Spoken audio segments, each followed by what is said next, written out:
Shalom, sebelumnya perkenalkan nama saya Delvi Rosari Banavanu, NIM 2023716166, Prodi 3 TPJJA, jurusan Teknik Sipil Universitas Politeknik Negeri Kupang.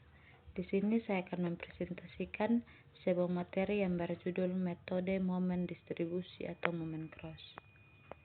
Yang pertama yaitu definisi metode momen distribusi atau momen cross.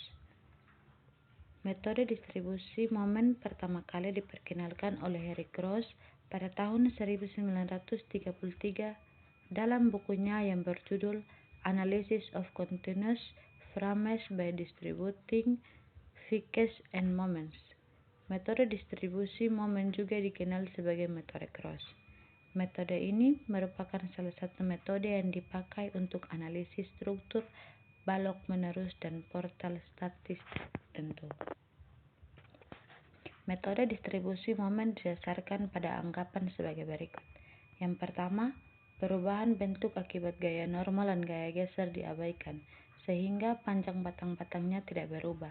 Yang kedua, semua titik simpul atau buhul dianggap kaku sempurna. Dalam proses analisis, metode ini melakukan distribusi momen dan induksi atau carryover terhadap momen primer atau fichet and moment sebanyak beberapa putaran atau iterasi guna mendapatkan keseimbangan di setiap titik simpul. Hal ini dilakukan karena momen-momen primer yang bekerja di setiap tumpuan maupun simpul suatu struktur tidak sama besarnya, sehingga simpul tidak seimbang.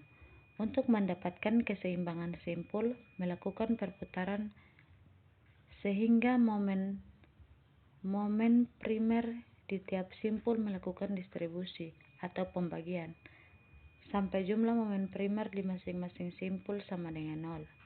Proses distribusi dan induksi secara manual dapat dilakukan sebanyak 4 putaran atau interaksi, dan dianggap semua simpul sudah seimbang atau mendekati 0. Yang kedua yaitu prosedur perhitungan metode momen distribusi. 1. Carilah momen primer atau M masing-masing bagian batang. 2. Tentukan faktor kekakuan K atau stiffness factor. Yang ketiga, tentukan faktor distribusi FD atau distribution factor. 4. Buat tabel cross. 5. Sebagai kontrol, momen pada satu titik berlawanan tanda atau jumlahnya sama dengan 0. 6. Pada penggambaran bidang momen, tanda penggambaran berlawanan dengan hasil perhitungan momen untuk di sebelah kiri titik dukung. 7. Sedangkan untuk daerah momen sebelah kanan titik dukung, pada gambar selalu bertanda sama dengan hasil perhitungannya. Yang ketiga yaitu contoh penyelesaian konstruksi menggunakan metode momen distribusi. Soal 1. Selesaikanlah gambar balok menerus pada gambar di bawah ini menggunakan metode distribusi momen. Penyelesaian. Yang pertama, momen ujung jepit M AB sama dengan minus 24 kali 6 kuadrat per 12 sama dengan minus 72 kilonewton kali meter. MBA sama dengan plus 24 kali 6 kuadrat sama dengan 12 sama dengan plus 72 kilonewton kali meter. MBC sama dengan minus 16 kali 12 kuadrat dibagi 12 kurang 80 kali 6 kali 6 kuadrat dibagi 12 kuadrat sama dengan minus 312 kilonewton kali meter. MCB sama dengan plus 312 kilonewton kali meter. MCD sama dengan minus 72 dikali 2 dikali 4 kuadrat dibagi 6 kuadrat sama dengan minus 64 kilonewton kali meter.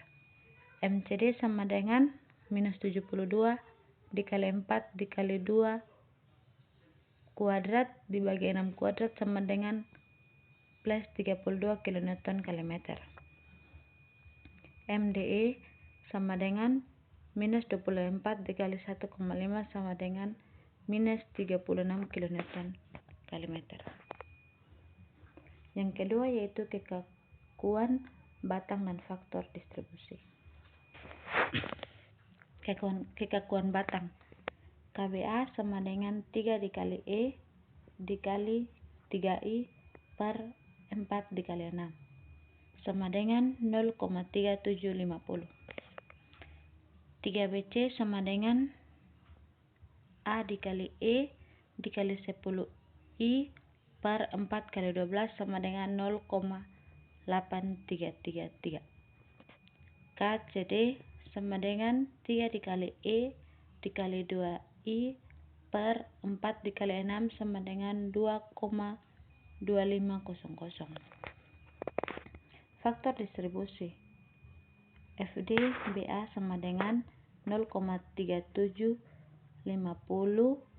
dibagi 0,3750 ditambah 0,833 sama dengan 0,3104. FDBC sama dengan 0,8333 dibagi 0,3750 ditambah 0,8333 sama dengan 0,6896.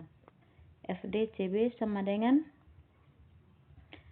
0,8333 dibagi 0,833 ditambah 0,2500 sama dengan 0,7692. FDCD sama dengan 0,200 per 0,833 ditambah 0,2500 sama dengan 0,2308. Soal yang kedua, selesaikanlah kerangka kaku pada gambar di bawah ini dengan metode distribusi momen, gaya geser, dan momen-momen pada semua batangnya. Penyelesaian. Yang pertama, momen-momen ujung jepit. MOAB sama dengan MOAB sama dengan 0. MOBC sama dengan minus 10 dikali 6 kuadrat dibagi 12 kurang 100 dikali 3 dikali 3 kuadrat dibagi 6 kuadrat sama dengan 0 sama dengan minus 105 kilonewton kali meter. MOCB sama dengan plus 105 kilonewton kali meter. MOCD sama dengan 0. Yang kedua, kekakuan dan faktor distribusi. Kekakuan batang KBA sama dengan 4 kali E dikali L sama dengan 4 dikali 4 sama dengan 0,25. KBC sama dengan KCB sama dengan 4 dikali E dikali 3 kali L per 4 dikali 6 sama dengan 0,50. KCD sama dengan 4 dikali E dikali L sama dengan 4 dikali 4 sama dengan 0,25. Faktor distribusi FDBA sama dengan 0,25 dibagi 0,25 ditambah 0,50 sama dengan 0,33. FDBC sama dengan 0,50 per 0,25 ditambah 0,50 sama dengan 0,67. FDCB sama dengan 0,50 dibagi 0,50 ditambah 0,25 sama dengan 0,67. FDCD sama dengan 0,25 dibagi 0,50 ditambah 0,25 sama dengan 0,30. Baik, jika ada kesalahan, saya mohon maaf. Sekian dan terima kasih.